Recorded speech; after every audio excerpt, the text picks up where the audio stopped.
이스라엘의 마지막 사사이면서 선지자였던 사무엘이 그 마지막 고별 설교에서 새롭게 세워진 사울 왕과 또 이스라엘 백성에게 오직 여호와를 경외하고 그 목소리를 듣고 순종하면 여호와께서 그들을 지켜주실 것이라.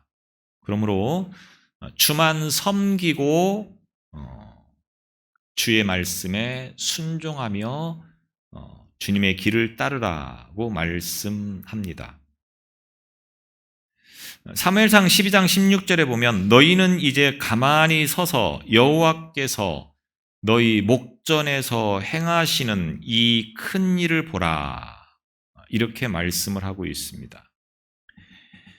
그런데 사무엘의 설교를 듣고도 사울 왕은 왕으로 다스린 지 2년에 교만과 또 자기 과시욕으로 블레셋을 치려고 했다가 큰 낭패를 당하게 되어지는 말씀을 사무엘상 13장을 통해서 우리가 보게 됩니다. 하나님의 백성들의 권세와 힘은 하나님께로 말미암는다라고 하는 것을 성경은 수없이 반복해서 말씀을 하고 있습니다. 그런데 그 하나님의 말씀을 과연 귀담아 듣고 살아가고 있는가?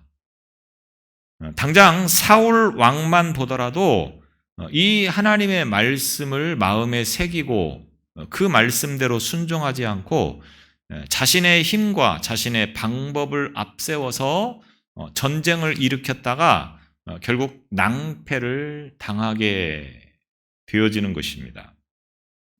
잠언 29장, 21장 31절에 보면 전쟁을 대비하여 군마를 준비해도 승리는 오직 주님께 달려있다라는 말씀을 하고 있습니다. 사람이 전쟁을 준비하고 무기를 준비하고 군사력을 준비한다고 할지라도 모든 승리는 여호와께 달려있다라고 하는 것을 말씀합니다. 이것은 무엇을 의미하는 것입니까? 세상적인 방법과 노력과 수고도 중요하지만 전적으로 하나님을 믿고 하나님을 의지하고 하나님께 맡기고 하나님을 신뢰하는 것이 더 중요하다고 하는 것을 말씀하고 있는 것입니다. 그래서 하나님의 백성들은 군사력과 무기를 통해서 무장할 것이 아니라 오직 하나님을 가까이 하고 하나님이 주시는 힘과 능력을 의지하는 삶을 살아갈 때에 그 싸움에서 승리할 수 있다라고 말씀하고 있는 것입니다. 그런데 많은 사람들이 군사력과 무기만 준비하고 있다고 하는 것입니다. 여러분 어떻습니까? 비단 이 말씀이 비단 전쟁을 하는 이 이스라엘 민족의 이야기가 아니라 이 땅을 살아가는 오늘 저와 여러분에게 주시는 말씀이라고 하는 것입니다. 그러면 이 말씀이 전쟁을 위해서 무기와 군사력을 준비하는 그들의 삶을 하나님께 시선을 바꾸어서 하나님을 의지하고 하나님께 맡겨라 이렇게 말씀하고 있다고 하면 이 땅을 살아갈 때에 우리가 무엇을 준비하며 무엇을 의지하며 살아가야 될 것인가라고 하는 것을 볼 수 있어야 되겠죠. 세상을 살아가면서 무기와 군사력을 준비하는 삶을 살아가고 있습니까? 아니면 하나님만을 전적으로 신뢰하고 하나님만을 의지하면서 하나님만을 붙잡고 살아가고 있습니까? 좀 극단적이라고 말씀을 하실지 모르겠는데 예를 들면 여러분이 세상을 살아가는데 직장 생활하는 것이 중요합니까? 아니면 신앙이 중요합니까? 여러분이 이 땅을 살아가면서 먹고 사는 문제가 중요합니까? 아니면 영적으로 하나님을 의지하고 하나님을 붙잡고 살아가는 것이 중요합니까? 이런 질문 앞에서 굉장히 갈등을 한다고 하는 것입니다. 세상을 살아가는데 어떻게 직장 생활을 등한히 여길 수 있겠느냐? 직장 생활하는 것이 중요하지 않느냐? 먹고 살아가는 문제가 우리에게 더 시급한 문제 아니냐? 그 다음에 영적으로 삶이 안정되어지고 살아갈 수 있을 때 더 하나님을 위해서 봉사하고 헌신하는 삶을 살아가는 것이 마땅한 것 아니냐, 이렇게 반문할 수 있겠죠. 물론 세상을 살아가는 데 있어서 우리에게 주신 직장도 하나님께서 우리에게 주신 사명이라고 생각하면서 최선을 다해야 됩니다. 그 일을 무시하거나 등한히 여기라고 하는 말씀이 아닌 것입니다. 말씀드리려고 하는 것은 무슨 의도입니까? 직장 생활도 소중한 문제이지만, 그러나 우리의 삶에 있어서 더 우선순위는 영적인, 신앙적인 삶이어야 된다라고 하는 것을 말씀을 드리려고 하는 것입니다. 왜? 하나님께 달려 있는 것입니다. 내가 아무리 직장 생활에서 열심히 한다고 할지라도 하나님이 내 길을 막으면 그 길을 누가 열어갈 수 있겠습니까? 직장에서 내 삶을 책임져 주고 보장해 줍니까? 직장도 내가 필요할 때 써먹는 것에 불과한 것이지, 내가 필요 없다고 생각하면 언제든지 버리는 곳이 직장입니다. 이스라엘 민족이 정말로 준비해야 되고 정말로 의지해야 될 것이 무엇이냐? 군사력도 아니고 무기도 아닙니다. 하나님을 붙잡고 하나님만을 의지해야 된다고 하는 것입니다. 애굽을 출발해서 홍해바다 앞으로 인도에 가시는 동안 낮에는 구름 기둥, 밤에는 불 기둥으로 하나님께서 그들을 인도하셨음을 보게 되어집니다. 우리는 구름 기둥이 과연 무엇을 의미하는 것인가, 불 기둥이 무엇을 의미하는 것인가 잘 이해를 못할 수도 있습니다. 그런데 이스라엘 현지에 가면 태양볕이 엄청나게 내리쬐는데 구름이 있으면 그 구름이 있는 지역은 굉장히 시원합니다. 한 발짝만 햇빛으로 나가는 것과 구름 안으로 들어오는 것은 엄청나게 차이가 있다고 하는 겁니다. 우리나라에서는 잘 못 느껴지는데 이제 이스라엘 가면 그런 것들을 적나라하게 볼 수 있다고 하는 것입니다. 그래서 그 태양볕에서 낮에 이동을 한다고 하는 것은 불가능한 일입니다. 사람이 할 짓이 아니다라고까지 이야기를 할 수가 있겠습니다. 그런데 그들이 40년 동안 그 사막 광야길을 무사히 행진할 수 있었던 이유는 무엇입니까? 하나님께서 구름 기둥과 불 기둥으로 인도해 주셨기 때문이라고 하는 것입니다. 다시 말하면 이스라엘이 살아갈 수 있게 된 것은, 이스라엘이 광야 생활을 무사히 마칠 수 있었던 것은 전적으로 하나님의 은혜였고 하나님의 인도하심이었고 하나님의 보호하심이었다라고 하는 겁니다. 이스라엘은 할 수 있는 것이 아무것도 없었습니다. 다 하나님께서 그들을 책임져 주셨다고 하는 겁니다. 그래서 광야 생활하는데 굶어 죽었다, 아니면 더위에 죽었다, 갈증나서 목말라서 죽었다, 이런 사람은 없습니다. 다만 그들이 죽은 이유는 뭡니까? 불순종했기 때문에 죽은 것입니다. 하나님의 말씀을 믿지 않았기 때문에 죽은 것이라고 하는 것입니다. 이런 이스라엘 민족이 홍해 앞에 섰을 때에 이스라엘 민족이 애굽 군대가 추격을 해옵니다. 앞에는 홍해가 가로막고 있고 뒤에서는 애굽 군대가 자기들을 죽이겠다고 추격해오는 상황에서 이스라엘이 할 수 있는 것이 무엇이겠습니까? 250만에서 300만 명 가까이 되는 사람이 그 순간 배를 만들어서 홍해 바다를 건널 수 있는 상황도 아니었고, 그렇다고 뒤돌아서서 애굽군과 싸워서 이길 만한 그런 힘을 가지고 있는 것도 아니었습니다. 그때 하나님께서 모세를 통하여서 말씀합니다. 출애굽기 14장 13절에 보면 너희는 두려워하지 말고 가만히 서서 여호와께서 오늘 너희를 위하여 행하시는 구원을 보라. 이스라엘은 가만히 서서 하나님께서 그 이스라엘을 위해서 대신 싸워주시고 그들을 구원해 주시는 것을 지켜보라, 이렇게 말씀하고 있다고 하는 것입니다. 이들이 가나안 정복을 통하여서 가나안 땅에 정착할 수 있도록 하신 목적은 무엇이겠습니까? 목적을 바로 아는 것이 중요합니다. 이스라엘 민족이 애굽을 떠나서 홍해를 건너서 광야를 건너서 가나안 땅을 정착하게 되어지는 그 순간 하나님께서 이스라엘 민족으로 하여금 가나안 땅을 정복하게 하고 그 땅에 정착하게 하는 목적이 무엇이었느냐? 이 목적을 잊지 말아야 되는 것입니다. 단지 그들이 이 가나안 땅에서 삶의 터전을 만들어서 잘 먹고 잘 사는 것을 목적으로 말씀하고 있지 않다고 하는 것입니다. 이스라엘 민족이 가나안 땅에 정착하게 되어지는 목적은 하나님의 말씀대로 경건한 이 이스라엘 민족이 그 가나안 땅에서 구별된 장소에서 하나님만을 바라보며 믿음으로 하나님을 섬기는 삶을 살도록 하기 위한 목적이라고 하는 것입니다. 애굽에서 종살이하는 그들의 인생이 불쌍해서 그들을 구원해내셔서 종살이에서 벗어나라. 이것이 중요하지 않습니다. 종살이보다도 훨씬 더 힘들고 어렵게 살 수 있는 것이 인생입니다. 그래서 광야를 여행할 때 보면 그들이 뭐라고 말합니까? 차라리 애굽에서 노예로 사는 것이 훨씬 더 낫다. 다시 돌아가자. 이렇게까지 생각을 하는 것이 인생이라고 하는 겁니다.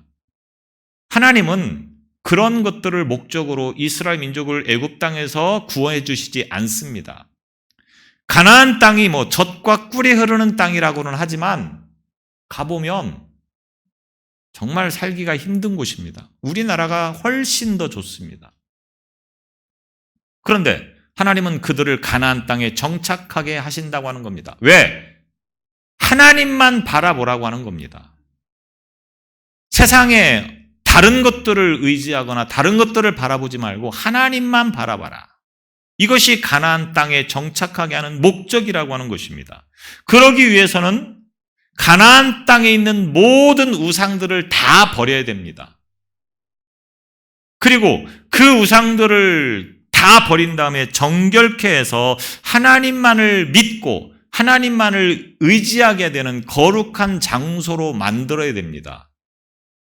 그래서 하나님께서 이 이스라엘 민족을 향하여서 가나안 땅을 정복하기에 앞서서 뭐라고 말씀합니까? 가나안 땅을 정복하되 하나도 남기지 말고 다 진멸하라. 이렇게 말씀하고 있습니다. 가나안 땅에 하나님만을 섬기는 거룩한 곳으로 만들기 위해서는 싸워야 됩니다. 그 땅을 정복해야 됩니다. 남김없이 다 진멸해야 됩니다. 인간적으로 보면 다소 이해가 되지 않는 말씀일 수 있습니다.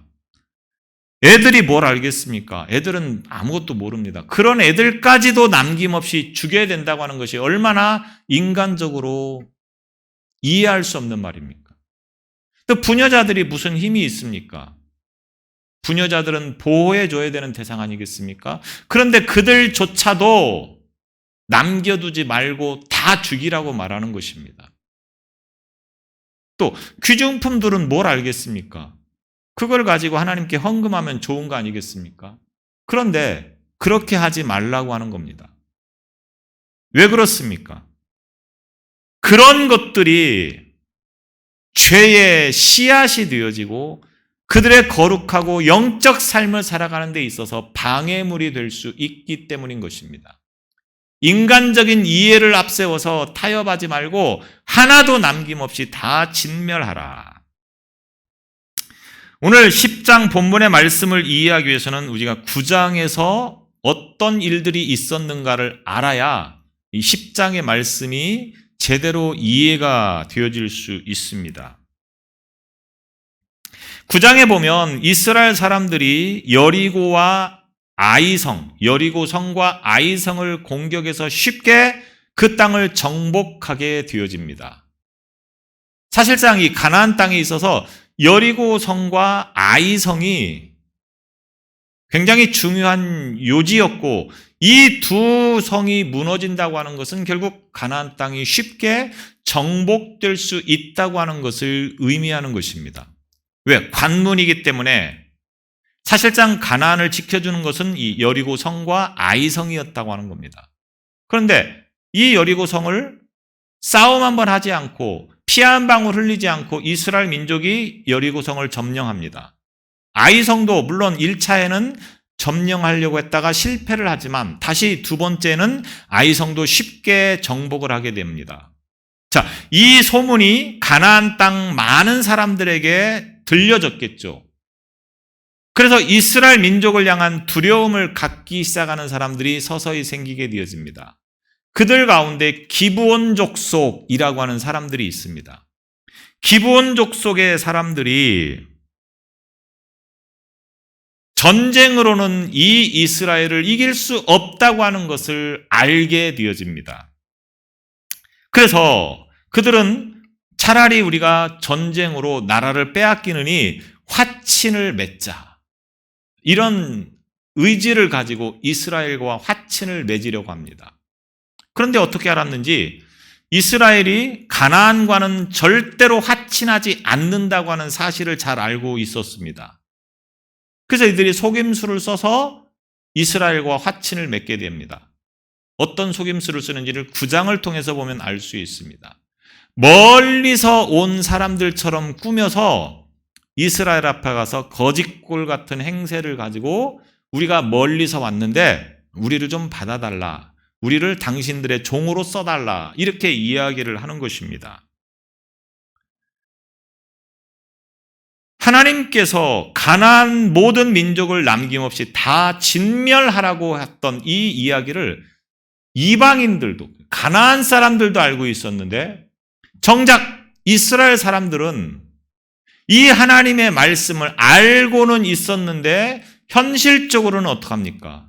여호수아와 이스라엘 백성들이 그 기브온 사람들의 말만 듣고 그러면 우리가 당신들을 살려주겠다. 그리고 당신들이 우리의 종과 같은 역할을 해라. 이렇게 허락을 하게 되었다라고 하는 겁니다. 이것이 굉장히 실수인 거죠. 무엇이 실수입니까? 속아서 그렇게 된 것이라 어쩔 수 없는 거 아니겠습니까?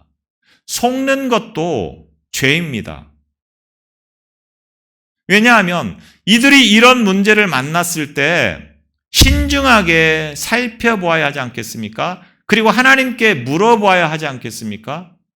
우리가 이 땅을 살아가면서 하나님 앞에 기도하지 않고 내가 결정해도 될 만한 일은 아무것도 없습니다. 그것이 아무리 사소한 것이라 할지라도 하나님께 물어보고 하나님께 기도하고 그리고 하나님께서 뭐라고 말씀하시는가를 들어본 다음에 그 일을 실행해야 되지 기도하지 않고 사소한 문제이니까 그냥 내 마음대로 내가 결정해버린다. 이것이 죄라고 하는 것입니다. 여호수아와 이스라엘 민족이 그들이 화친을 맺자고 했을 때 비록 거짓골을 하고 왔다 할지라도 하나님께 물어봤어야 되죠. 마땅히 이런 상황이 생겼는데 우리가 어떻게 해야 되겠습니까? 그러면 분명히 하나님께서는 말씀해 주셨을 겁니다. 그런데 기도하지 않고 쉽게 그들 말만 듣고 정말로 저들이 멀리서 왔나 보구나 이렇게 생각하면서 화친을 맺게 되었다라고 하는 것입니다. 그리고 3일이 지난 다음에 이스라엘은 비로소 자기들이 속은 것을 알게 됩니다.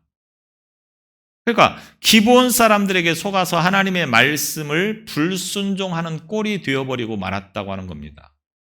우리의 불순종은 그 이유가 어찌 되었든 용납될 수 없는 문제인 것을 우리는 잊지 말아야 됩니다. 문제는 비록 가나안 기브온 사람들에게 속아서 화친을 맺었지만 일단 하나님의 이름으로 화친을 맺은 이상 절대로 그들과 맺은 화친을 다시 무효화시킬 수 없다고 하는 겁니다.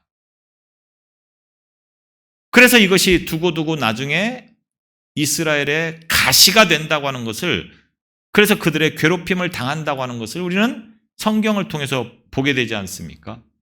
자, 9장에서 이런 내용을 가지고 말씀하였고 이제 10장으로 넘어와서 이스라엘이 여러 성들을 점령했을 뿐만 아니라 갓 같은 가나안 땅에 거주하고 있던 기브온족들이 이 이스라엘과 화친을 맺었다고 하는 이야기를 들은 다른 가나안 부족들,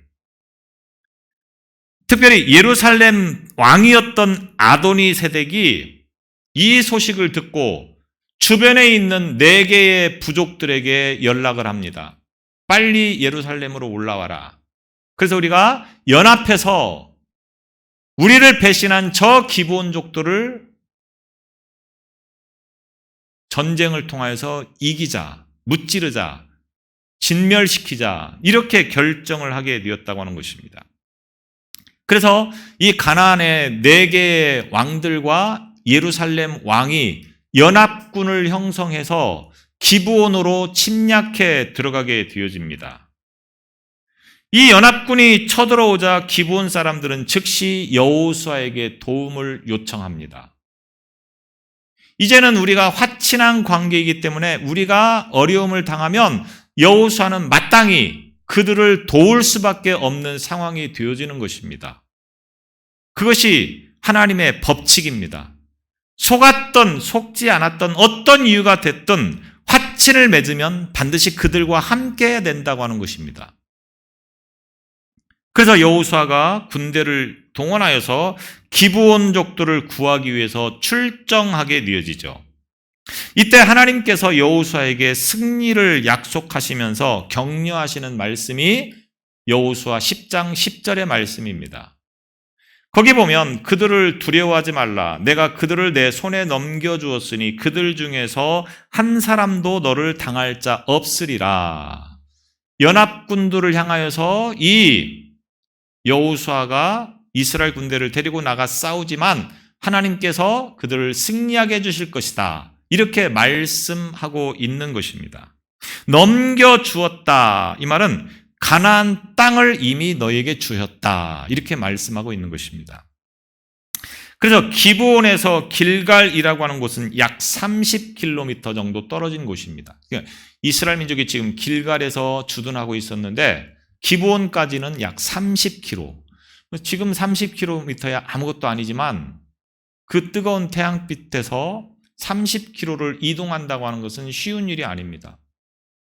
그 많은 군사들이 거기까지 달려가는 게 쉬운 일이 아닙니다. 그런데 이 이스라엘 민족은 밤새도록 달려서 이제 이 30km를 가게 되어집니다.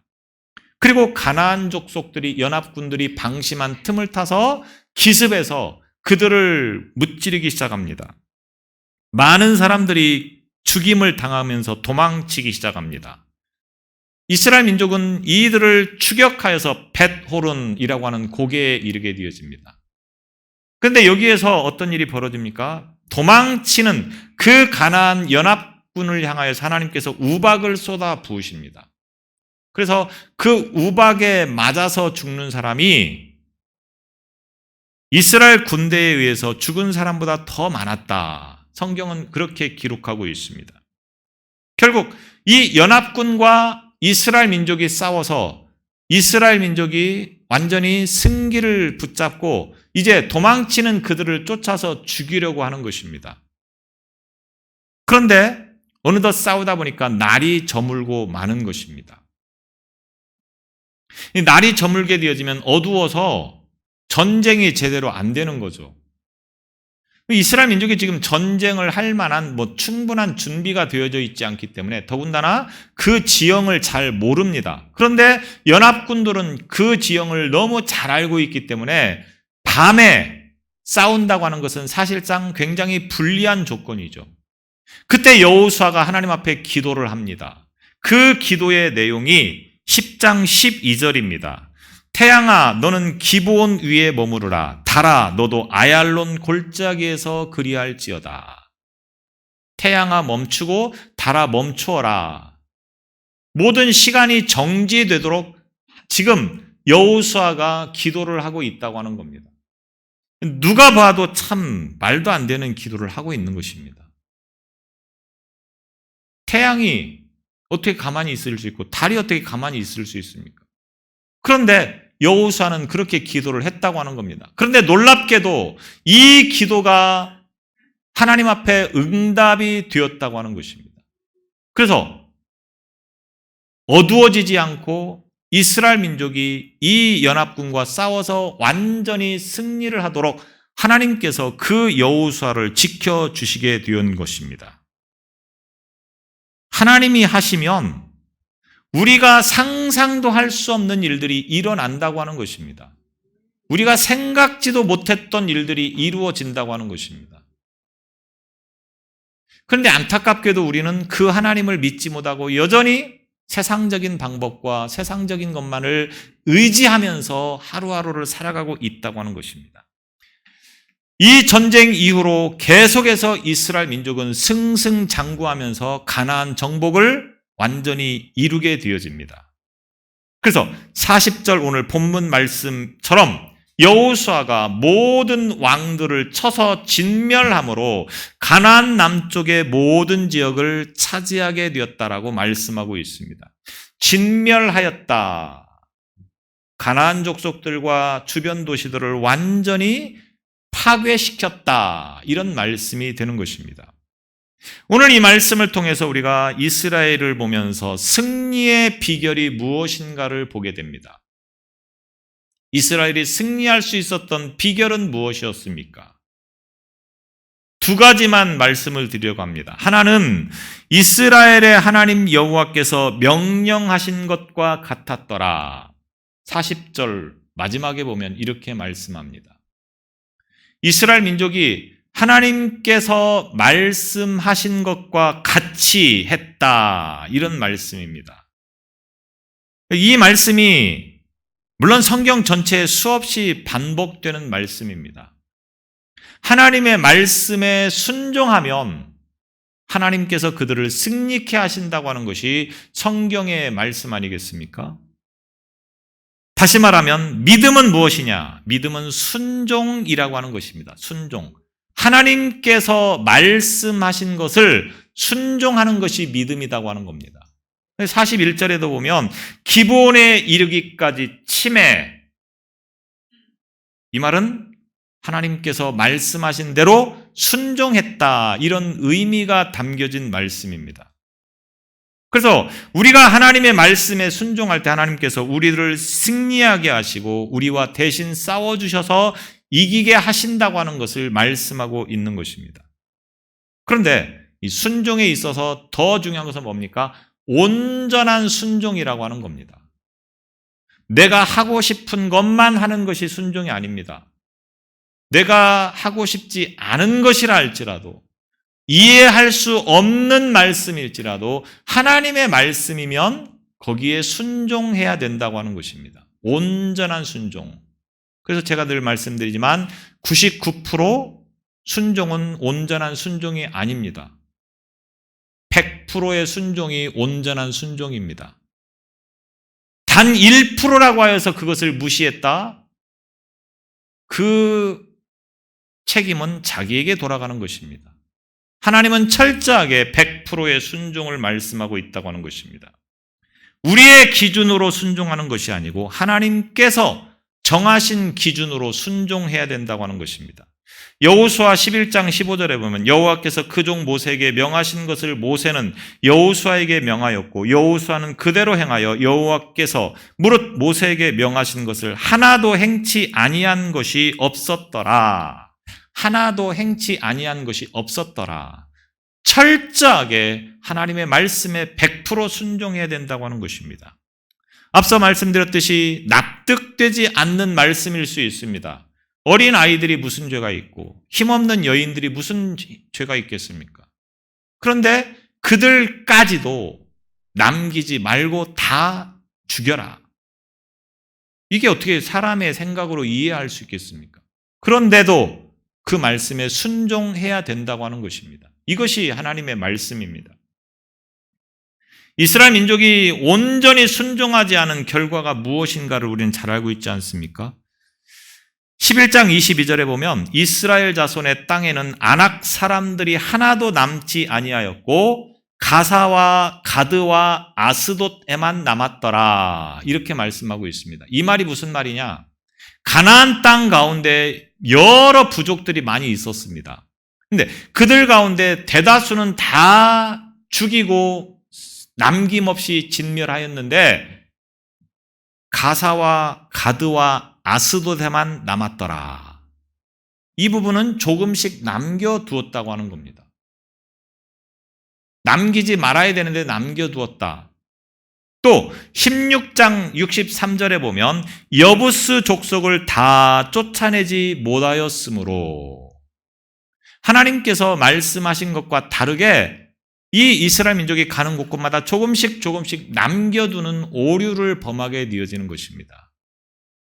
그래서 이 결과가 무엇입니까? 우리는 성경을 통해서 보죠. 이스라엘 민족이 지금까지도 내전의 분쟁 속에서 있는 이유가 뭡니까? 이 말씀을 순종하지 않았기 때문입니다. 지금도 이스라엘 땅에는 여러 족속들이 함께 있으면서 계속해서 전쟁이 끊이지 않고 있습니다.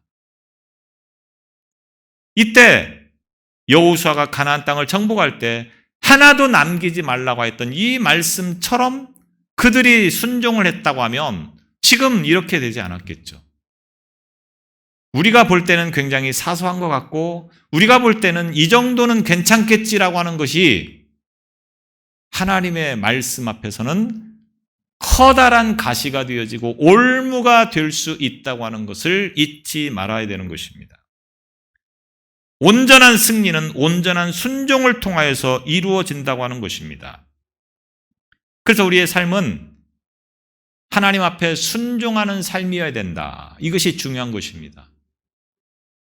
많은 사람이 기도하는 삶이기 때문에 우리의 삶 속에서 생활 속에서 이루어지는 것들에 대해서 대수롭지 않게 여기는 부분들을 많이 보게 되어집니다. 무슨 말이냐? 기도하면 됐지. 이렇게 생각한다고 하는 겁니다. 기도하면 됩니다. 그러나 기도만 하면 되는 것이 아니라고 하는 것입니다. 다시 말하면 내가 해야 할 일이 있고 하나님이 하실 일이 있다고 하는 것을 우리는 생각해야 된다고 하는 겁니다. 하나님이 일하시지만 그러나 그 과정에서 내가 해야 될 일 또한 있다고 하는 것입니다. 가나안 땅을 정복하라. 하나님께서 이스라엘 민족에게 이렇게 말씀하셨을 때 말씀에 순종하겠습니다 하고 열심히 기도만 하면 됩니까? 가나안 땅을 향해서 가야 되는 겁니다. 그리고 나머지는 다 하나님이 해주시는 겁니다. 가나안 땅에 가보지도 않고 멀리 서서 우리가 하나님의 말씀대로 순종하겠습니다. 가나안 땅을 우리에게 주십시오. 가나안 땅에서 우리가 하나님을 바르게 섬기겠습니다. 이렇게 기도만 한 것이 아니고 가나안 땅으로 들어갔다고 하는 겁니다. 그래서 그 가는 곳곳마다 하나님께서 말씀하시는 것에 순종할 때에 비로소 그들에게 승리가 주어졌다고 하는 겁니다. 물고기를 잡고 싶으면 어떻게 됩니까? 하나님 앞에 기도해야 되겠죠. 물고기를 잡으러 갑니다. 많이 잡을 수 있게 해주세요. 그리고는 어떻게 됩니까? 산으로 가는 게 아니고 물로 가야 됩니다. 내가 해야 할 곳, 내가 가야 될 곳을 우리는 가야 된다고 하는 것입니다. 이것이 곧 순종이라고 하는 것입니다. 이스라엘 민족이 이렇게 했을 때 승리할 수 있었다고 하는 겁니다. 또 하나는 뭡니까? 42절에 보면 하나님 여호와께서 이스라엘을 위하여 싸우셨으므로 하나님께서 이스라엘을 위해서 싸우셨다. 성경에 보면 하나님께서 이스라엘을 위해 싸워주신다고 하는 직접적인 표현들이 굉장히 많이 있습니다. 출애굽기 14장 14절, 신명기 1장 30절, 여호수아 10장 14절 등등 굉장히 많이 있습니다. 하나님께서 이스라엘을 위해서 싸워주신다고 말씀합니다. 내가 싸우는 것이 아니고 하나님께서 싸워주신다고 하는 것입니다. 승리의 비결은 바로 여기에 있습니다. 내가 싸우려고 하지 마십시오. 하나님이 나를 위해서 싸우게 해야 되는 것입니다. 이것이 무슨 말입니까? 영적 전쟁. 이것이 곧 신앙 아니겠습니까? 우리가 신앙생활하는 것을 영적 전쟁이라.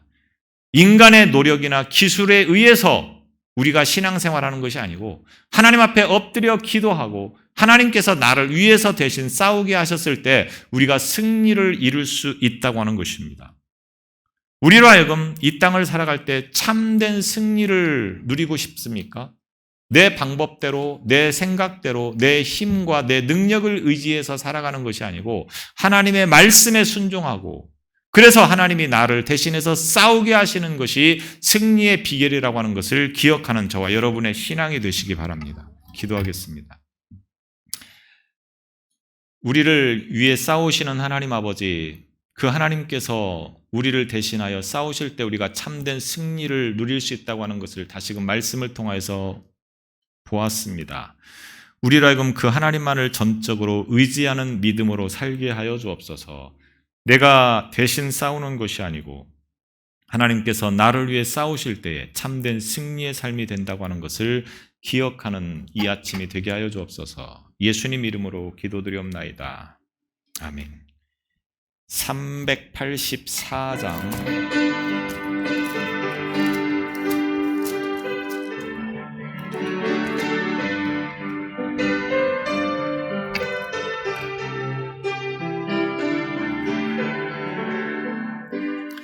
나의 갈 길 나가도록 예수 인도하시니 내 주 안에 있는 긍휼 어찌 의심하리요. 믿음으로 사는 자는 하늘 위로 받겠네. 무슨 일을 만나든지 만사형통하리라. 무슨 일을 만나든지 만사형통하. 3절 하겠습니다. 나의 갈 길 나가도록 예수 인도하시니 그의 사랑 어찌 큰지 말로 알 수 없도다. 성령 감화 받은 영혼 하늘 날아갈 때에 영영 부를 나의 찬송 예수 인도하셨네. 영영 부를 나의 찬송 예수 인도하셨네. 아멘. 좋으신 하나님, 오늘도 우리 영혼을 사랑하셔서 하나님 앞에 구별하여 예배드릴 수 있도록 믿음 주심을 감사합니다. 또 예배드리며 빈손 들고 나오지 않고 우리의 마음과 믿음과 정성을 담은 귀한 헌금을 하나님 앞에 드리게 하시니 드린 손길들을 기억하여 주시고 저들의 삶 속에서 늘 풍족함과 넉넉함으로 채워주셔서 하나님의 나라의 백성들이 이 땅 위에서 물질로 인하여서 어려움 당하지 않게 하시고 늘 풍족함과 넉넉함 속에서 더 많은 하나님의 일들을 감당하는 삶이 되게 하여 주옵소서. 참된 하나님의 백성들의 모습이 이 땅 위에서 머리가 될지언정 꼬리가 되지 않도록 늘 지켜주시고 인도하여 주옵소서. 여러 모양으로 드려진 귀한 헌금들이 하나님의 나라와 그 뜻을 위하여 쓰여지게 하여 주셔서 많은 영혼을 구원하는 것과 하나님 나라를 세우는 일을 위하여 쓰여지게 하여 주옵소서. 이 시대와 민족을 살리며 하나님의 거룩한 뜻을 이뤄가는 교회의 모습 되어지도록 늘 풍족함과 넉넉함으로 채워 주옵소서. 감사하며 예수님 이름으로 기도드리옵나이다. 아멘.